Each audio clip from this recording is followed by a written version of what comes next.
Hello and welcome to Boats Monthly's Practical section, brought to you by Garmin. Today we're going to be looking at dealing with an overheating engine.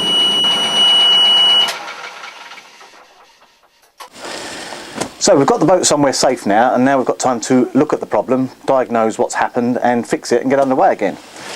So the first thing we're going to do is we're going to open up the engine hatch and we're going to have a good look down the engine room. So we're going to look firstly to make sure that we did actually open the seacocks, and we have. Another thing to check is that the drive belt on the water pump on the front of the engine is intact, which in this case it is. And lastly, we're just going to have a look down the bilge and make sure that it's not full of water. What can happen is maybe a pipe can come off the engine and the cooling water, rather than flowing through the engine, has actually been filling up the bilge. In this case, no water in the bilge, so we're going to need to look a little bit deeper. So what we need to check next is our raw water strainers. Now we're going to take the top off, whip the insert out and make sure that there's no blockages in there. Obviously if there is, clean them up properly, remove any blockages, put them all back together, that's probably cured your overheat. If when you take that apart there's actually nothing in there, the other thing that you might need to think about is whether the blockage is further back, more towards the seawater intake. Now on an outdrive boat the seawater intake is on the leg, so what you're going to need to do is lift the leg up, peer over the back and just see if there's anything sucked up against it. On a shaft drive boat like this, you can't really see down to the intake unless you're lucky enough to have one of the strainers that you can look straight down through. If you have one of those, you can just obviously rod it down and make sure it's clear.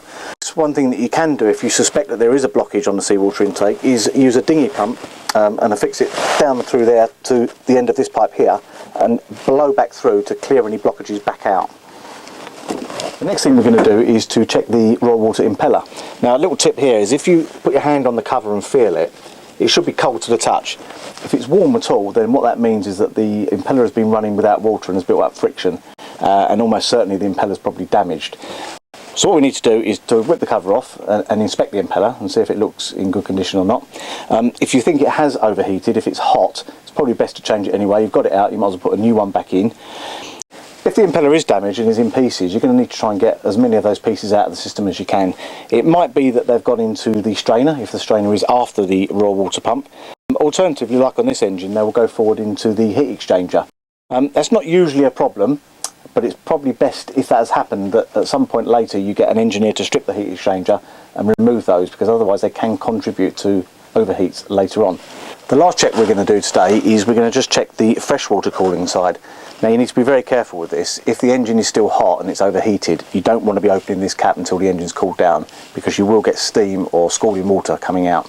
But once the engine has cooled, you just simply remove the cap